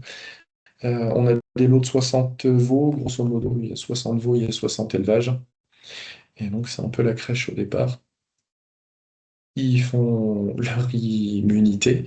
Et pour ça, il faut anticiper tous les problèmes sanitaires. Donc, vide sanitaire avant leur arrivée, désinfection du bâtiment. Et on fait tout ce qu'il est possible dans nos moyens pour prévenir des maladies respiratoires. Et surtout, préparer le sevrage pour limiter le stress de la transition alimentaire. Donc là, je vous ai remis le plan d'allaitement constant que l'on suit. Et voilà, c'est juste pour votre info, si vous avez besoin de vos chiffres pour le bilan alimentaire de 0 à 120 jours, de 0 jours, c'est bien pas 0 jours d'âge, mais bien 0 jours d'arrivée, à 120 jours d'arrivée aussi. Un bilan alimentaire qui est constitué surtout avec des concentrés, un peu de fourrage parce qu'on leur distribue dès le 56e jour, et la poudre de lait, on est aux alentours de 34 kg de poudre. Donc pour un coût en 2024 de 132 euros, entre 0 et 120 jours. Donc là, je vais vous passer les quelques conduites que l'on a. Euh, donc la conduite la plus simple à mettre en œuvre, une conduite en grosso modo en 3 temps. La phase de nurserie de 0 à 4 mois, après une phase de croissance, puis une phase de finition de 8 à 16 mois. Les animaux, ils ont de l'ensilage de maïs avec des concentrés, essentiellement du tourteau de colza, un peu de céréales, euh, pour, euh, pour des besoins de l'exploitation. À un moment, ils ont eu un petit peu d'herbe, mais vous voyez, ça représente que 7% du bilan alimentaire, donc c'est pas très significatif. Et dans la phase de finition, on distribue 2,5 kg de concentré par jour par animal. Et c'est surtout la consommation d'ensilage de maïs qui augmente avec le temps. Et donc du coup, il nous faut 2,6 tonnes de matière sèche, dont 820 kg de concentré, pour produire un animal de 310 kg carcasse à partir d'un veau de 23 jours, pour aller jusqu'à ses 15 mois et demi. Et en croissance, en finition, on arrive à avoir des GMQ de 1300 grammes. Avec, bon, là, je vous ai mis un exemple de ration en milieu de période. Ils sont à 8,5 kg, donc c'est l'ensilage de maïs, un peu de blé, un peu de tourteau de colza pour arriver quasiment aux 2 kg, aux 2,5 kg. Les bœufs consomment 4 à 5 kg de matière sèche par jour en début d'engraissement pour atteindre les 10 kg, les 10,5 kg peu avant l'abattage.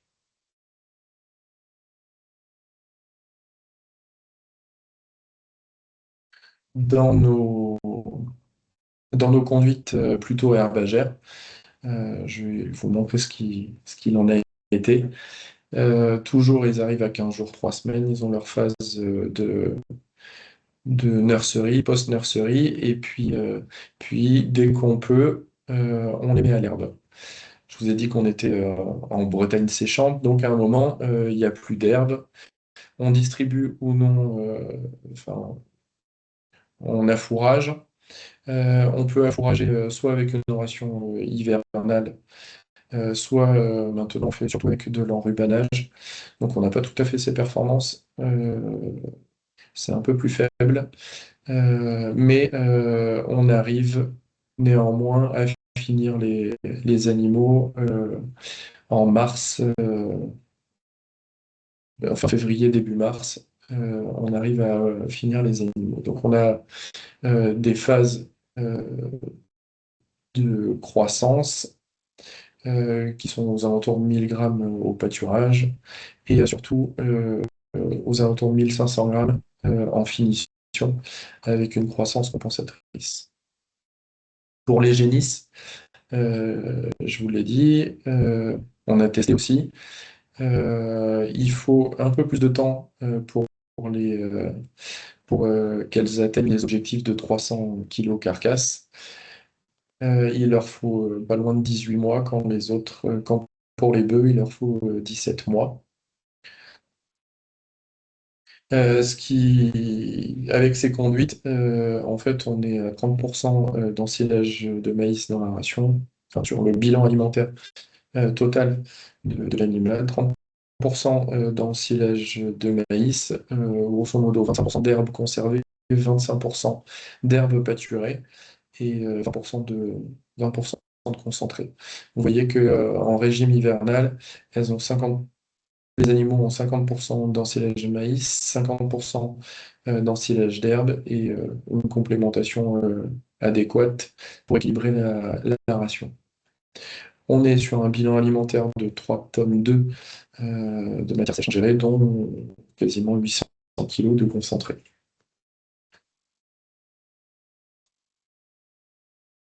Là, vous avez quelques caractéristiques de la ration de finition. On est à 2,5 kg de concentré par jour, je l'ai dit tout à l'heure. On est grosso modo à 0,9 UF par kilo de matière sèche et 85 à 90 PDI par UF. Les génisses, il nous a fallu un peu plus d'un mois de plus à l'abattage, mais une consommation équivalente. Elles ont été tout aussi efficaces, mais elles ont été moins rapides. Donc il a également fallu 3,2 tonnes de matière sèche pour arriver aux 300 kg. Et donc pour les bœufs et les génisses qui sont nés en hiver, où là on les sort en mai-juin en fonction du climat et des ressources fourragères. Là c'est une petite saison de pâturage avec toujours une complémentation en blé. Et après on a fourrage en fonction de la période. L'automne est généralement plus favorable, et donc du coup ils peuvent retrouver une part d'herbe dans leur ration. Une phase d'hivernage en silage de maïs, 50% en silage de maïs, 50% en silage d'herbe, du concentré juste pour équilibrer la ration. Là on est sur des perfs aux alentours de 1300 grammes. L'objectif c'est plutôt du 1100 grammes pour qu'ils puissent pas trop perdre en état, arriver à la mise à l'herbe. Et là, finition au pâturage quand on le peut. Là, vous voyez, on a dû donner des concentrés ou à fourrager. Mais la finition au pâturage, c'est quelque chose qui est relativement compliqué à faire parce que les animaux ont des forts besoins. Ils ont toujours des besoins de croissance. Ils ont en plus des besoins pour mettre du gras. Et donc, il faut que toutes les conditions soient réunies pour pouvoir les finir sur 3, 4 mois. Donc il faut une excellente saison de pâturage. Et malheureusement, ça n'a pas toujours été le cas. Et dès qu'on travaille avec de la génisse, comme on rallonge la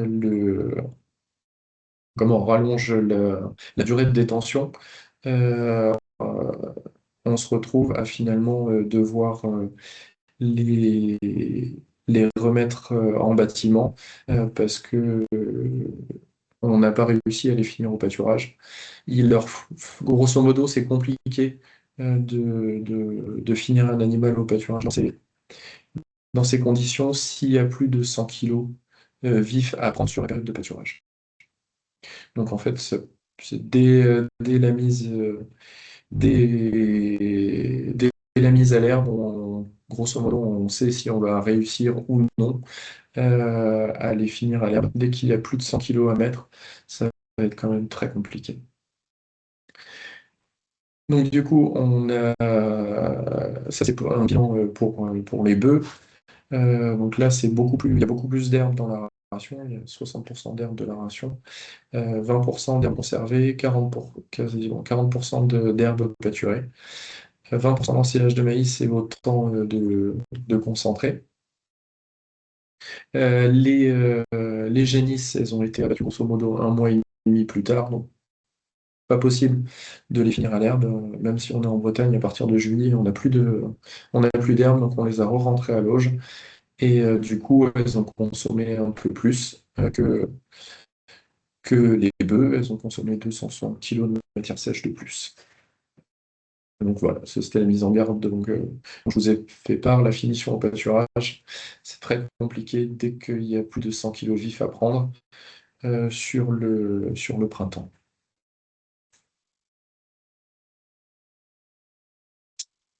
Et donc là, je vous ai récapitulé les performances des différents animaux qu'on a pu avoir. Le tout-auge, donc vous avez les caractéristiques 300 kg carcasse, âge 15 mois et demi. Arrivé à abattage, on est sur 1150 grammes, 687 grammes par jour de carcasse. Parce que comme on travaille différents types génétiques et que tous les types génétiques, tous les croisements n'ont pas les mêmes rendements, c'est un critère qu'on regarde beaucoup, nous, le poids de carcasse par jour d'engraissement. On ne s'attache pas tant au GMQ vif. Là, je vous ai remis les matières sèches ingérées en fonction des différentes conduites, en fonction des différentes catégories animales, et des indicateurs notamment l'indice de consommation et l'indice de consommation par kilo de carcasse. Donc, ce qu'on voit en fait, c'est que les animaux tout auges, ils sont abattus plus vite, ils sont plus efficaces et du coup, ils consomment quand même beaucoup moins de matière sèche sur leur bilan alimentaire. Ce qu'il faut retenir, c'est que les bœufs, plus on rajoute d'herbe dans la ration, moins ils sont performants, parce qu'on ne fait pas tout à fait les mêmes croissances à l'herbe et à l'auge. Et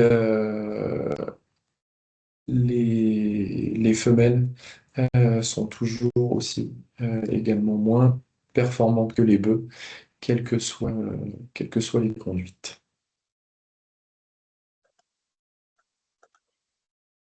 Et là, je vous parlais des essais qu'on a pu avoir sur les JB Holstein. Donc là, je vous donne des données brutes, elles n'ont pas été retravaillées. Le deuxième lot est en cours d'abattage. D'ailleurs, il y a une partie qui vient de partir ce matin.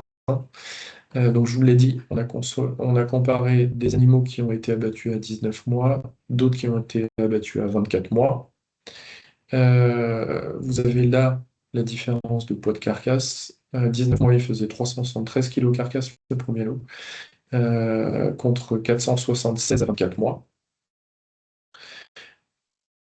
Là, c'est le GMQ vif, mais ils n'ont pas perdu. Ils ont été tout aussi performants tout au long de leur détention. Par contre, ils ont consommé quand même beaucoup plus. Vous avez l'indice de consommation des kilos de matière sèche par kilo de gain de poids vif. Et donc, ils ont consommé, ceux à 19 mois, ils consommaient 6,3 kg de matière sèche par kilo de poids vif pris, contre 7,2 à 24 mois. Ils consomment énormément, arrivent quasiment à 24 mois. Donc, 4 mois et demi d'engraissement en plus, c'est 100 kg de carcasse de plus, mais c'est aussi 1750 kg de matière sèche ingérée en plus. Et donc là, je vous ai mis les bilans alimentaires pour les animaux qui ont été abattus à 19 mois et ceux abattus à 24 mois. Donc ça, c'est des références qui ne sont pas encore consolidées puisqu'on n'a pas encore abattu la deuxième répétition. Mais néanmoins, ça donne quand même une bonne idée des ordres de grandeur. Les JB 19 mois, c'est ensilage de maïs et concentré. Grosso modo, c'est ensilage de maïs à volonté, ça c'est sûr. Et 2 kg de tourteaux de colza. Et ce qu'il faut, c'est 4 tonnes de matière sèche pour produire un JB de 19 mois. Et pour produire un JB de 24 mois, c'est 5 tonnes 8, donc 4 tonnes 5 d'ensilage de maïs. Et après du concentré. Les concentrés blé et blé, c'est surtout enfin, sur la période de leur jeune âge. Là, en fin d'engraissement, c'est que du tourteau de colza qui complémente la ration ensilage de maïs. Et là, je vous illustre la variabilité des poids de carcasse qui ont été observés sur le premier lot. Donc à 19 mois, le plus lourd, il faisait 430 kg, le plus léger faisait 334. Et sur des JB, sur le lot 24 mois, le plus lourd faisait 553 kg et le plus léger faisait 420 kg. Donc il y a énormément d'écart entre entre le plus lourd et le plus léger. Et après, là, vous avez les moyennes, donc c'est quasiment 100 kg entre les deux âges à l'abattage.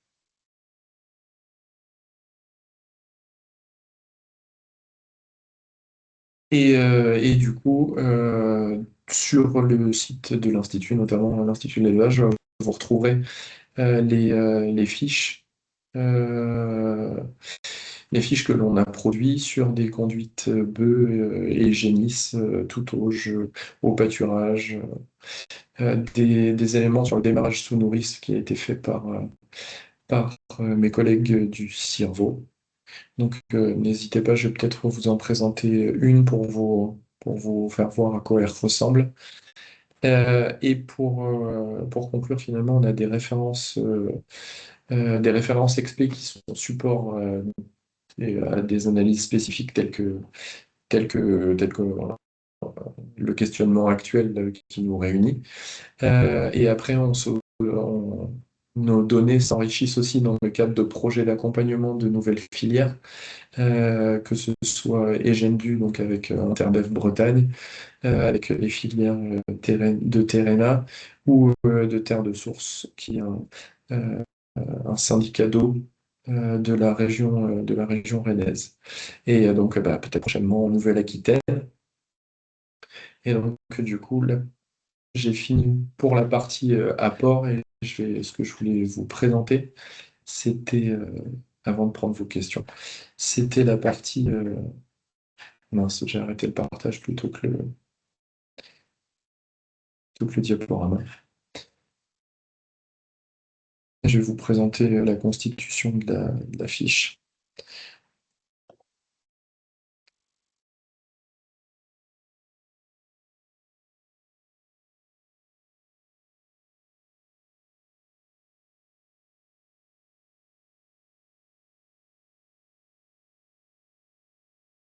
Iban, ouais, je ne sais pas, tu souhaites prendre la parole?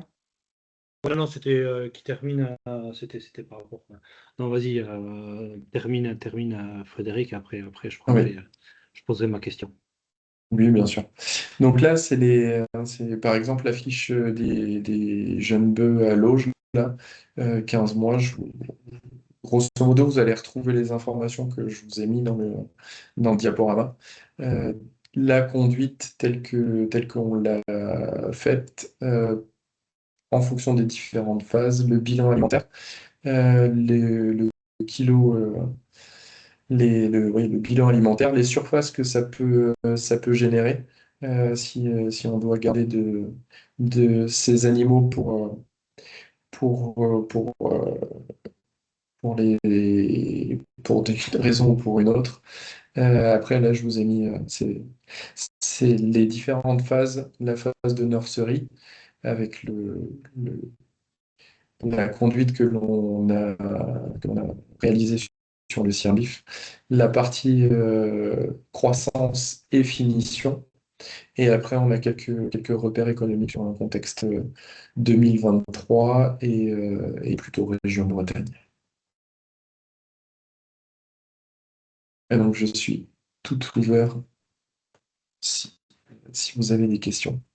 Ouais, du coup, je sais pas si c'est Guy qui va me répondre ou Marie ou Jean-Bernard, mais c'est vrai que je vais faire l'éleveur de base que je suis. Et moi, le veau, mon interlocuteur, c'est mon négociant en bestiaux, donc qui me le prend au bout de 3 à 4 semaines. Et c'est vrai que dans votre étude, donc merci pour toutes ces données qui est très enrichissante par rapport aux différentes possibilités d'amener jusqu'au bout un veau. Quels sont du coup les acteurs qui passent commande? Donc la commande, j'ai bien compris que c'est la restauration hors domicile qui avait besoin de 300 kilos carcasse. Et du coup, je me mets à la place de l'éleveur dans votre étude. Du coup, qui sont ces interlocuteurs finaux? Est-ce que c'est toujours le négociant bestiaux? Est-ce est-ce que du coup c'est le privé de la restauration hors domicile ou bien le public, ça peut être une commande publique aussi, ou bien c'est peut-être dans une niche, un supermarché associé à un abattoir, peut-être qui a sa filière, qui justement cherche une telle catégorie de veaux. Et derrière, est-ce que, enfin voilà, qui passe cette commande-là et du coup, derrière, quels sont les acteurs économiques qui du coup, enfin, je pense que ça change. Du coup, c'est plus trop le négociant, mais c'est peut-être une structuration un peu plus définie qui permet d'émettre cette commande-là. Je sais pas si Marie ou Jean-Bernard voulaient dire, si vous voulez intervenir. Après, moi, je pourrais parler pour le Sirbif Ouais, spécifiquement.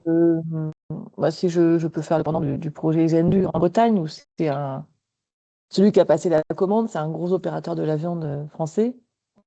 Et derrière, souvent la structuration est faite par une coopérative, en ce que je sais. En tout cas, les projets qui sont sortis aujourd'hui, même en région, hein, on a des coopératives qui vont chercher du veau et du cheptel laitier. Qui vont passer derrière des contrats avec des abatteurs plus gros. Mais les demandes sont là aujourd'hui.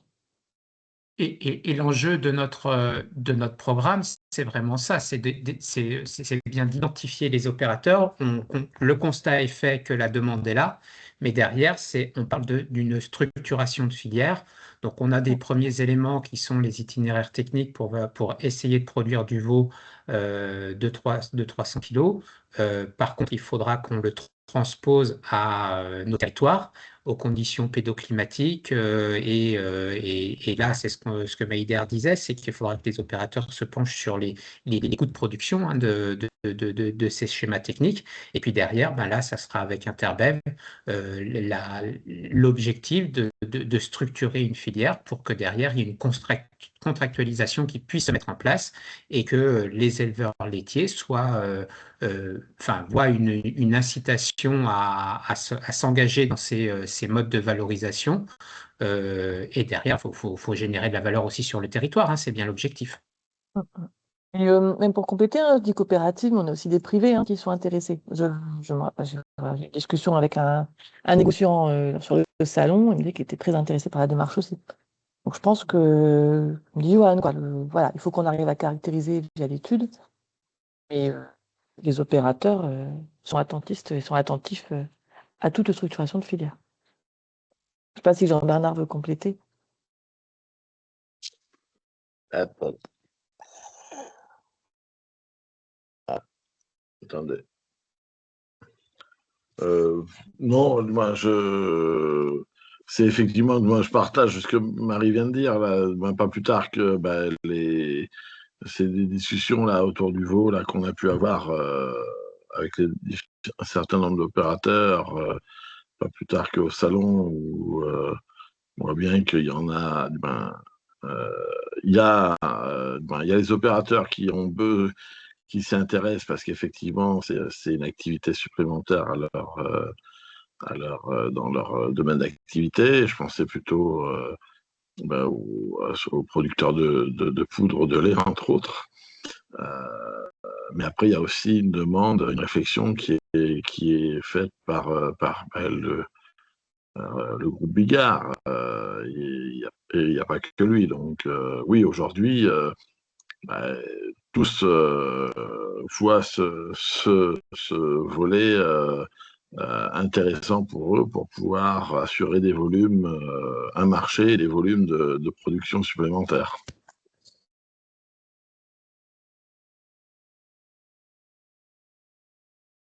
Frédéric, peut-être pour témoigner sur la Bretagne, comment la filière s'est structurée?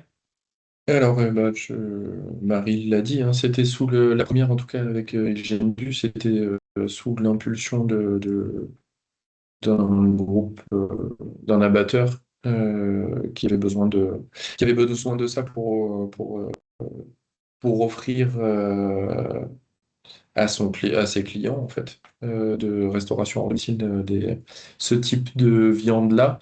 Après, moi, je côtoie d'autres opérateurs, d'autres abatteurs qui ont des clients différents, mais néanmoins qui ont le même type de besoin, des animaux plutôt légers et bien finis. Que ce soit pour la RHD, c'est vrai, mais aussi pour la GMS. Les grandes et moyennes surfaces, notamment pour le LS, le libre service, tout ce qui est mis en barquette là, ils ont besoin de ce type d'animaux aussi euh, pour, euh, pour alimenter ce rayon-là. Et donc du coup, c'est l'abatteur qui a des besoins et il passe soit par ses opérateurs à lui, mais il peut être aussi avec des privés qui le fournissent. Et donc, du coup, en termes d'interlocuteur, IBAN, ça change pas vraiment la face du monde. C'est avec les mêmes opérateurs qu'on travaille. Ok, oui, non, parce que ensuite, Marie parlait tout à l'heure de concurrence entre le veau laitier et le veau broutard. Nous aussi, enfin, faut pas faut pas qu'on crée non plus de la concurrence entre, enfin, faut pas qu'on crée. Il y aura forcément de la concurrence entre les différents acteurs, mais il ne faut pas que, entre guillemets, ce point-là nous empêche de développer une telle filière. Et je pensais aussi en discutant là, que tout ce qui est restauration hors domicile, commande publique, ça peut être aussi un débouché, parce que bon, vous parlez de liens entre acteurs économiques, abattoirs. Bon, il reste encore quelques abattoirs intercommunaux. Alors peut-être que dans la commande publique, ça peut jouer et peut-être que cette commande-là peut aussi être intéressée par ce genre de débouché-là. Donc ça aussi, c'est une piste qui peut être étudiée, à voir s'ils sont intéressés. Ah ben là, typiquement, une des trois filières dont je vous ai parlé, la terre de source, qui est en lien avec le syndicat d'eau. C'est à l'initiative du syndicat d'eau. Et par contre, on passe avec les mêmes acteurs de terrain qu'on a en fait. Le client final, il s'est orienté vers un des abatteurs et l'abatteur, il met tout le monde autour de la table pour structurer sa filière, du coup.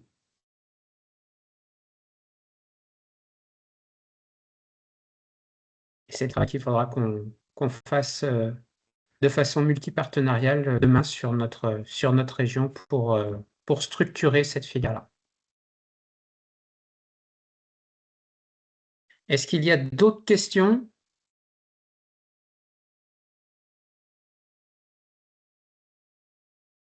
On a les représentants du conseil régional et de la DRAF qui sont présents. Je ne sais pas si vous souhaitez intervenir ou pas. Bon, je me permets de prendre la parole et c'est pour Région Nouvelle-Aquitaine.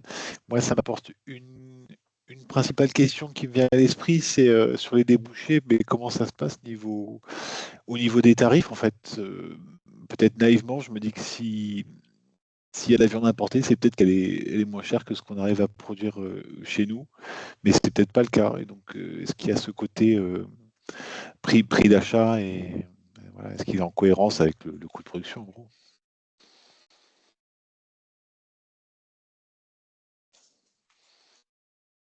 Donc, Alors, moi, nous, sur l'évaluation des coûts de production, pour répondre tout de suite, ça sera vraiment le travail qui sera à faire dans le projet qu'on va déposer. On est sur un travail à moyen terme, hein, puisqu'on va s'engager sur minimum 2 ans, un Marie, d'évaluation de ces choses-là.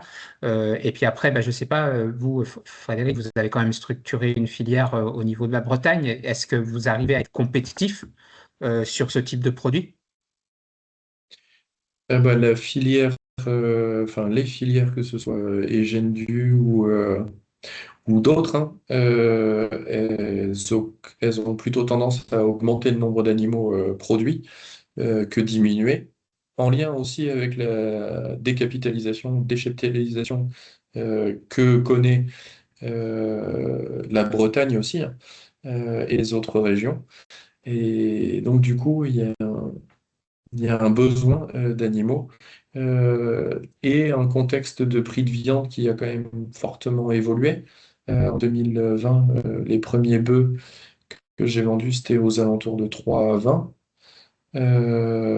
entre 2,80 et 3,20. Et là, les derniers qui sont partis la semaine dernière, c'était entre 6,20 et 6,90, 7 pour le meilleur. Le contexte a fortement évolué et les besoins aussi.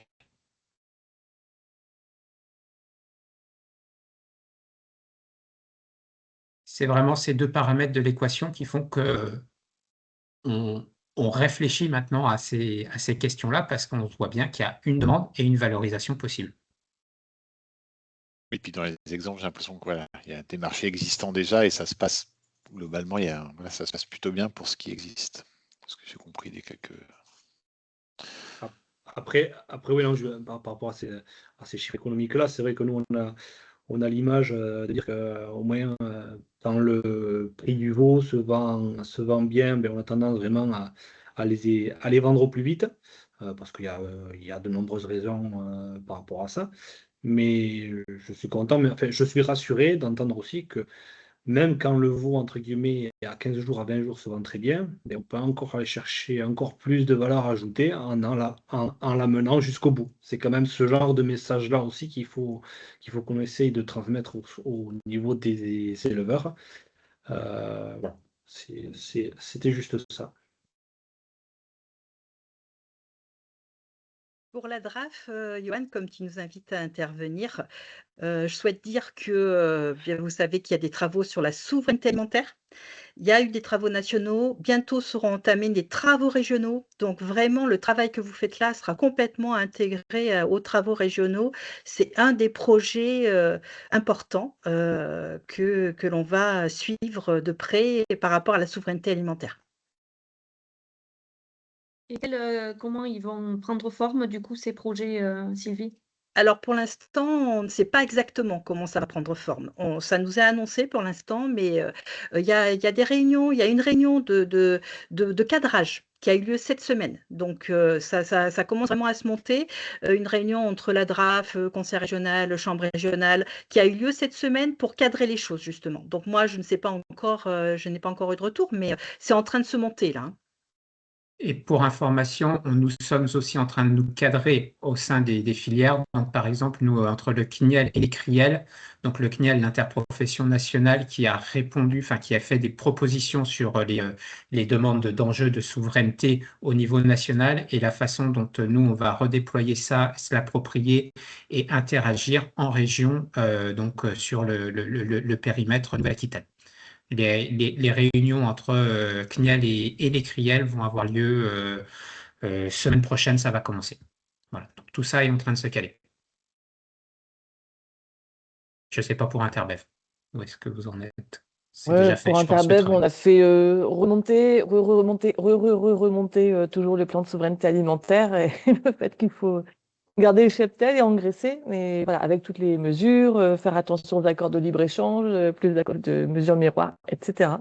Donc voilà, on a fait remonter les infos et on espère vraiment qu'on pourra contribuer à ce plan de souveraineté et que ça redescende bien dans nos outils et auprès des acteurs de la filière, quoi. On a entièrement confiance en vous, Madame Chouet, pour nous faire descendre un maximum de budget dans nos territoires pour faire avancer ce genre de projet. Vous pouvez me faire confiance pour faire tout ce que je peux pour. Par contre, les résultats, malheureusement, ne sont pas assurés. Y a-t-il d'autres compléments de questions, demandes d'informations? Alors, j'ai Costi Pruy, oui. Oui, bonjour. Oui, je voulais revenir sur le tout début de la présentation, Si sur vous les veaux. pouviez vous présenter, s'il Oui, vous plaît. oui, pardon, je suis journaliste pour réussir les. Donc, par rapport aux veaux donc, qui ont été retenus dans les exploitations laitières à cause de la lutte contre la DNC. Qu'est-ce qui s'est passé concrètement dans les élevages? Jusqu'à quel âge ils ont été retenus et comment est-ce qu'ils ont pu trouver un débouché? Lequel? Et est-ce qu'il y a eu une valorisation du coup? Mais si vous voulez, c'est comme une massue qui tombe donc le cas, nous on est rentré en zone réglementée pour pour quelques communes de l'est du département.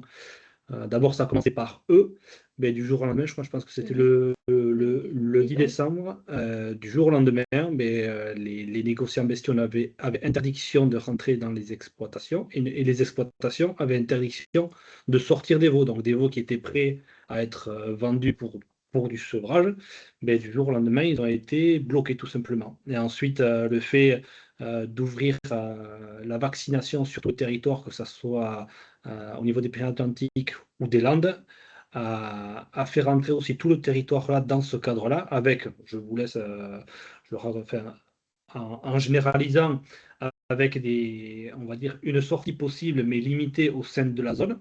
Donc, du coup, ça veut dire que derrière, les producteurs de lait se sont retrouvés sur des veaux qui, normalement, devaient partir, dont ils n'étaient pas en capacité, entre guillemets, de façon classique, à les garder, par manque de place, par manque de temps, mais une obligation de les garder. Donc, c'est là où, pour la zone réglementée qui a été levée début février, 27 janvier. donc, imaginez un veau qui était prêt à partir au 11 décembre, mais il a dû attendre le 11 février pour ressortir, entre guillemets, et à condition qu'il ait un débouché sur la zone vaccinale. Donc, ça impute des coûts supplémentaires, des problèmes de place qu'on a pu régler, enfin, que les éleveurs ont pu régler bon an, mal an.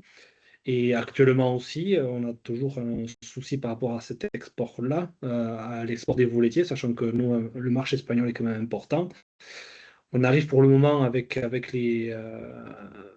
structuration qui est sur le territoire de la zone vaccinale à écouler quand même ou à sortir des veaux de nos exploitations, mais pas à les exporter à l'étranger encore. Donc, on va dire qu'on s'attendait vraiment à du pire. On a eu un peu de difficultés, notamment sur la zone réglementaire. La zone vaccinale, quand même, on a réussi quand même à déboucher dès qu'on s'est mis sur le pas de danse de la vaccination, à sortir des débouchés, même si bien entendu, un troupeau de peut-être 50 vaches ou un troupeau de 200 vaches, mais vous voyez vite la quantité de veaux que ça peut sortir est bien entendu de façon exponentielle, mais le problème de place devient quand même assez vite un problème. Mais voilà, c'est surtout de ce cadre-là. Et ensuite, mais moi concrètement sur mon exploitation, j'ai pu, à part le premier mois ou le premier mois et demi où vraiment tout était bloqué, j'ai pu vendre des petits veaux parce qu'il y avait des agresseurs sur le territoire de la zone vaccinale. Par contre, les agresseurs actuels ne prennent pas toutes les catégories des petits veaux qui est peut-être minime actuellement, mais quand on parlait que les veaux maigres partaient de préférence en Espagne, c'est quand même une facilité pour nos éleveurs lorsque malheureusement on a des veaux qui ont du mal à démarrer, mais c'était un débouché possible. Donc voilà. Mais voilà, et c'est surtout aussi avoir, vu que chaque maladie, on va dire, a un protocole différent, demain, le sanitaire deviendra une question très très importante et les restrictions, malheureusement, qui en suivront, le seront aussi. Donc je pense que c'est important qu'on ait une réflexion par rapport à ça et l'idée principale, c'est oui, nous avoir les capacités en territoire Nouvelle-Aquitaine d'écouler ou au moins un minima d'assurer un débauché d'un volume pour justement ne pas être tributaire d'autres régions ou d'autres pays. Juste pour compléter, en fait, on avait deux cas de figure. La zone réglementée où tout était interdit en termes de mouvement.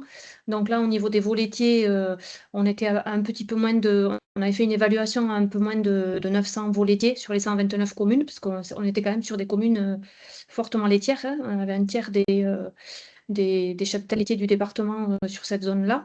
Alors, on était par chance, entre guillemets, pas sur une période de forte production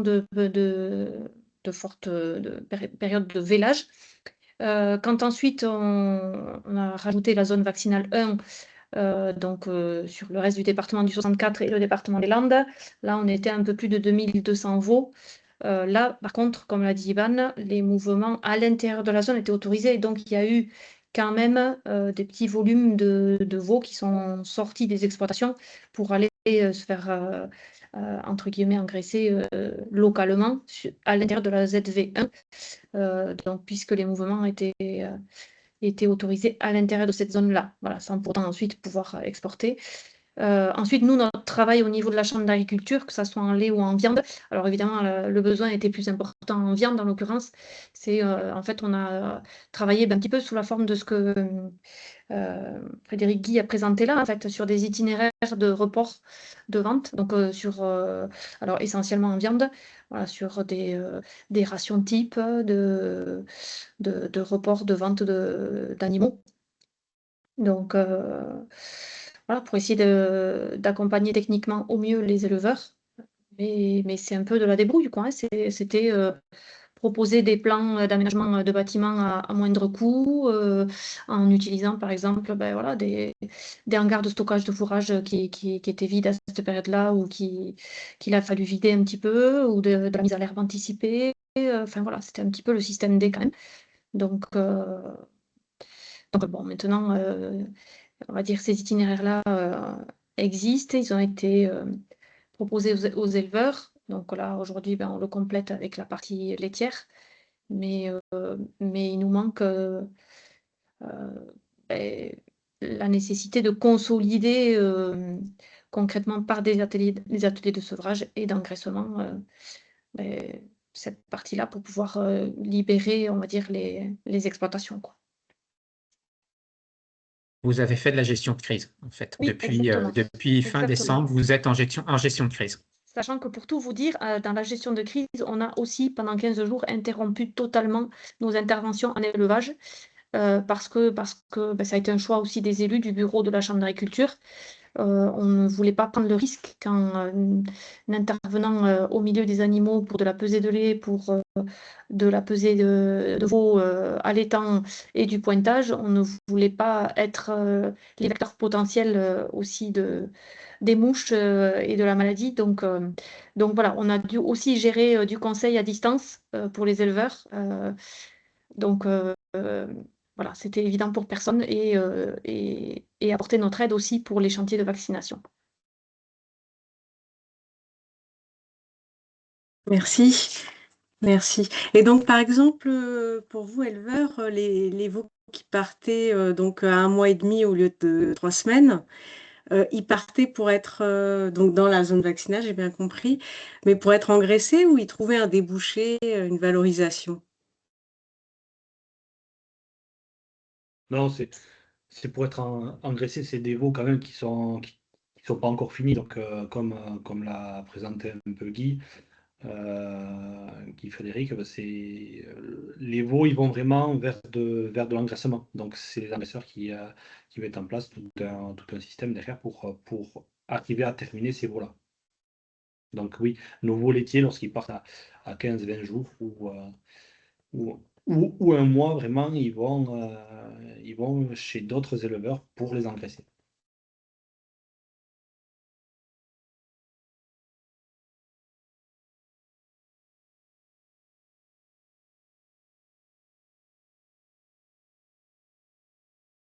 Est-ce que c'est clair sur cette période très particulière et cette gestion de crise auquel les deux départements 64 et 40 ont dû faire face? Oui, je vois Marine Voisin de la FRGDS. Oui, bonjour, oui, Marine Voisin de la FRGDS. Non, c'était juste pour dire qu'on soutient vraiment, on apprécie cette initiative du Corefi bovin-lait, parce que, comme disait Iban, pour pas aussi que les éleveurs soient dépendants, et c'est pas mal aussi en Nouvelle-Aquitaine qu'on crée des filières. Et nous, ça nous permet au niveau sanitaire de pouvoir bien protéger nos cheptels et s'assurer que les mesures qui sont mises en place pour les protéger soient bien mises en place, parce qu'on sait bien que ça met les éleveurs dans des grosses difficultés quand ils ont des animaux qui leur restent sur les bras. On sait bien que c'est difficile. Donc, on soutient complètement votre projet. On vous accompagnera comme on pourra dans cette démarche. Donc, merci beaucoup pour l'initiative. Et dernière question à Iban, le prix payé de ces veaux, est-ce que les négociants ont joué sur les tarifs du fait de cette situation de crise que vous avez, est-ce que la valorisation a baissé par rapport à ce que vous valorisiez avant la crise sanitaire DNC? On va dire que c'est resté, on a la chance que d'un point de vue tarif, c'est resté très correct. Il faut savoir aussi que le prix des veaux a suivi le prix du lait, c'est qu'il a fortement augmenté. Et c'est vrai qu'on a eu cette chance d'avoir des débouchés dans la zone vaccinale. Peut-être du fait que cette zone vaccinale était quand même assez importante, donc on a réussi à valoriser correctement. Et c'est là aussi où il y a peut-être un quiproquo dans les choix. Donc, lorsqu'on met un veau jusqu'à l'amener au sevrage, il boit du lait. Le lait, on le valorise très bien, un peu moins maintenant malheureusement. Mais voilà, enfin, le message à faire passer, c'est quand même en valorisant un veau, en le menant jusqu'à la finition, on a quand même de quoi gagner. Donc les messages, ils sont importants. Et après, voilà, c'est vrai que le marché espagnol nous permettait d'avoir un veau qui partait et avoir à l'ouverture des marchés. Donc on espère que ça soit, s'il n'y a pas d'autres cas autour du 10-12 avril, pour enfin avoir les fameux 60 jours post-atteinte de l'immunité collective. On espère que les cours tiendront, que les marchands, les négociants bestiaux joueront à 200% le jeu et que derrière cette valorisation soit présente. Parce qu'il ne faut pas l'oublier, il y a une certaine époque, pas si longtemps que ça, les veaux laitiers, ils étaient plus que bradés, et c'était même des fois en dessous de 50 € le veau. Donc, et là, ça posait vraiment d'autres problématiques d'un point de vue image de filière. Donc à ce moment-là, c'est quand même compliqué. Et il vaut mieux parler de ce genre de choses-là quand les prix sont bons, aller chercher de la valorisation. Parce que derrière, on sait que les prix sont fluctuants et si malheureusement ils redescendent à des tarifs très très bas, bon, peut-être que d'un point de vue éthique, d'un point de vue déboucher tout simplement, mais j'espère qu'on pourra aussi écouler du veau mâle laitier ou veau femelle laitier via le débouché qu'on aura construit ensemble.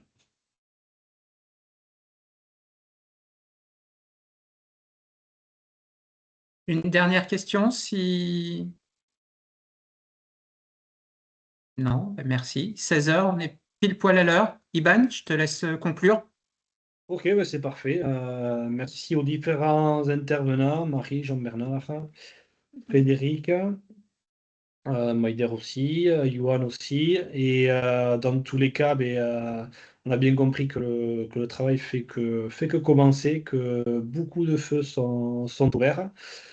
Donc, on sait que Madame Chouet va faire le nécessaire pour nous amener un maximum de financement pour développer cette filière-là. Et bon, il faut espérer qu'elle se mette au plus vite en place pour essayer de trouver des solutions concrètes, sachant que déjà une grosse partie du travail aussi est fait avec le CIBERF. On a vraiment des CIRBIF, on a vraiment des exemples concrets euh, de, de comment mener ce genre de jeunes bovins à la finition. Donc c'est vraiment les planètes s'alignent de plus en plus. Donc allons-y gaiement et on espère qu'on arrivera à du concret et à monter sur notre grand territoire de Nouvelle-Aquitaine. Merci à tous. Merci. Merci. Merci, au revoir. Merci. Merci. Merci, au revoir. Merci, au revoir.